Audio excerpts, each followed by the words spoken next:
तो गाइस आज की इस वीडियो में हम देखने जा रहे हैं एक एनिमेटेड हॉरर स्टोरी जो कि बहुत ही ज़्यादा डरावनी होती है। और हाँ, अभी आप रात में ये वीडियो देख रहे हो तो इस वीडियो को स्किप कर दो क्योंकि ये हॉरर वीडियो है। तो चलिए वीडियो की तरफ बढ़ते। 3 साल पहले अपनी गोवा ट्रिप के दौरान समर्थ अपने दोस्तों को रात के अंधेरे में बीच पर बैठे बॉनफायर जलाए सबको हॉरर स्टोरी सुना रहा था।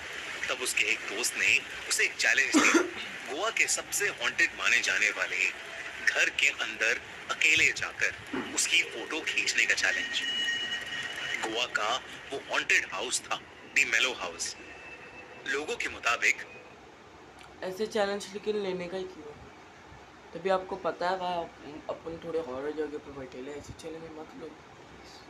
भाई रहते थे जिनके बीच नफरत इतनी बढ़ गई कि एक रात उनका झगड़ा कंट्रोल से बाहर निकल गया और एक भाई ने दूसरे को चाकू घुसाकर उसे मार डाला और उसकी बॉडी को घर की पिछली जमीन में एक पेड़ के नीचे गाड़ दिया।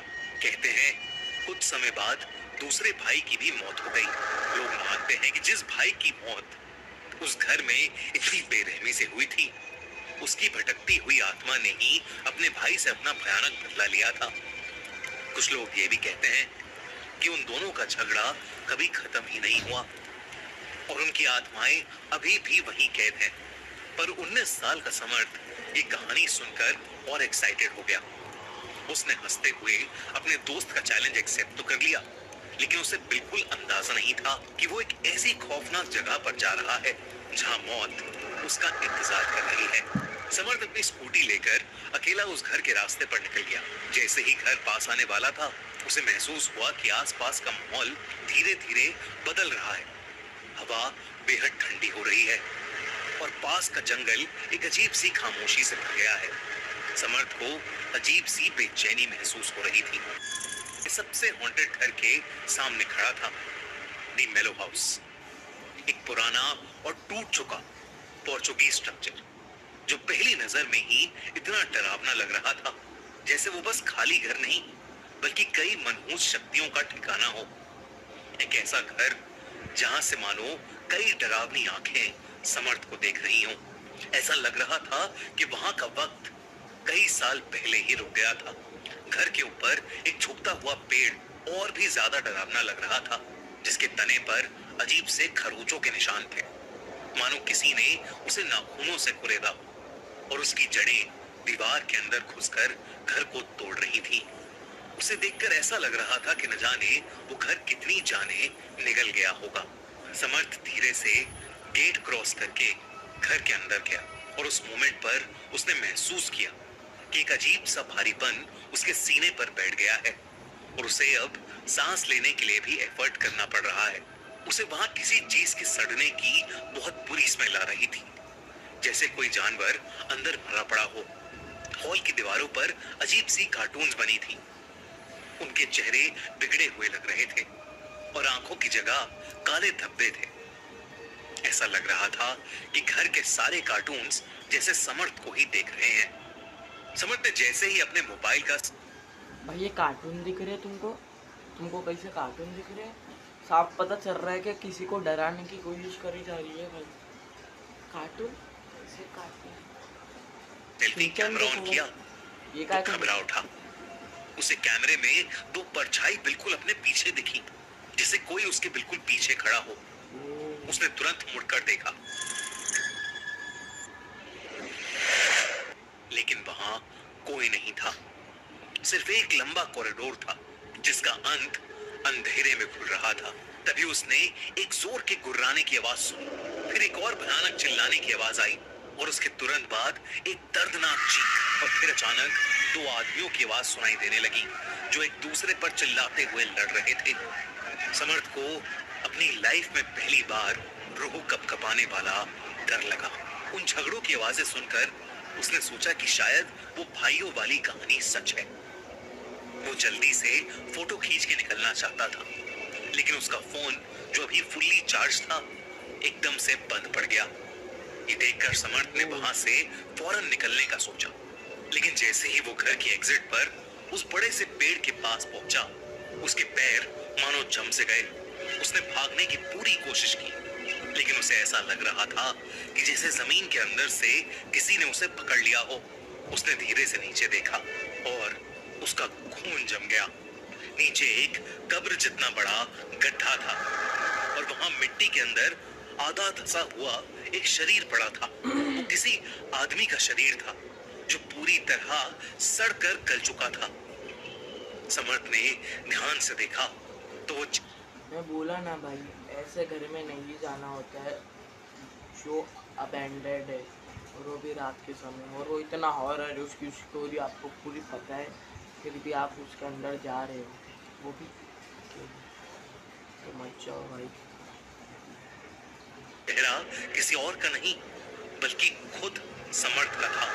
ये देखकर समर्थ की सांसें मानो रुक सी गईं और उसके दिमाग ने उस बात को तुरंत मानने से इनकार कर दिया, लेकिन उसकी आंखें वहां से हट ही नहीं रही थीं। तभी उसे फिर से वही गुर्राने की आवाजें सुनाई देने लगी। उसने पीछे देखा तो इस बार दो आदमी आपस में लड़ रहे थे। उनकी पीठ समर्थ की तरफ थी, पर उनका पूरा शरीर सड़ चुका था। शरीर पर चाकू से बने घाव थे जिसमें से खून बह रहा था। समर्थ काफी घबरा चुका था क्योंकि उसे समझ आ गया था कि ये वही दो भाई हैं जो सालों पहले मर चुके थे। समर्थ ये सब देखकर इतना डर गया कि उसके हाथ से उसका फोन गिर पड़ा। तभी उन दोनों लोगों का ध्यान समर्थ पर गया। धीरे से उनकी गर्दन पूरी उल्टी हो गई और वो दोनों समर्थ को गुस्से से देख रहे थे। समर्थ चाह कर भी वहां से हिल नहीं पा रहा था। उस गुप्त अंधेरे में दोनों भाई धीरे धीरे उसकी तरफ आ रहे थे। दोनों के चेहरे बेहद भयानक लग रहे थे। फूटा हुआ सर, टेढ़ी गर्दन, आंखें एकदम लाल, जैसे वो दोनों सालों से बहुत गुस्से में हो। दूसरी तरफ मिट्टी में गड़ी वो डेड बॉडी भी उठ खड़ी हुई। उसने समर्थ को मिट्टी में नीचे खींचना शुरू कर दिया। देखते ही देखते समर्थ का पूरा शरीर जमीन में धंसने लगा। समर्थ चिल्लाया और पूरी ताकत लगा दी, लेकिन उसकी सांस टूटने लगी और धीरे धीरे उसकी आंखों के सामने अंधेरा छाने लगा। जब समर्थ कई घंटों तक वापस नहीं आया तो उसके दोस्त टेंशन में आ गए। वो फौरन समर्थ को ढूंढते हुए निकले। जब वो डिमेलो के उस हॉन्टेड हाउस पर पहुंचे तो सुबह के 5:30 बज रहे थे।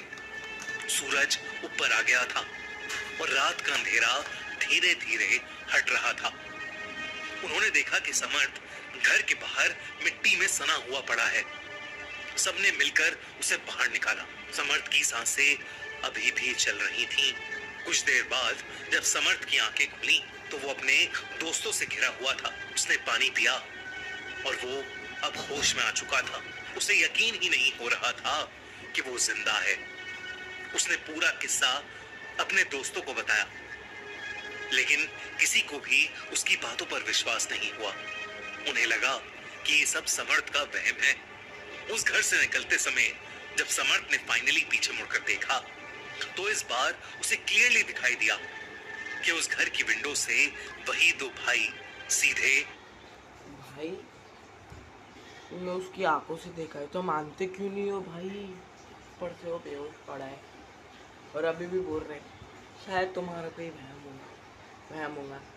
अच्छा भाई, तुम्हें भूत पे तंगड़ी उठा के फेंक दिया? अरे सपना देख रहे हो तुम। चलो भाई, ऐसे उसकी तरफ ही देख रहे हैं। समर्थ उसी दिन गोवा छोड़कर चला गया, लेकिन वो आज भी उस भयानक मंजर से कभी उभर नहीं पाया है। तो गाइस, हाँ, हमारी स्टोरी ख़त्म हो चुकी है। स्टोरी बनाया है खूनी मंडे ने। तो चलो आज की वीडियो में इतना ही। बाकी कल देखेंगे हॉरर वीडियो। मैं रात में नहीं देखता क्योंकि मेरी फटती है, हमारी भी फटी है। तो चलिए, टिल देन बाय।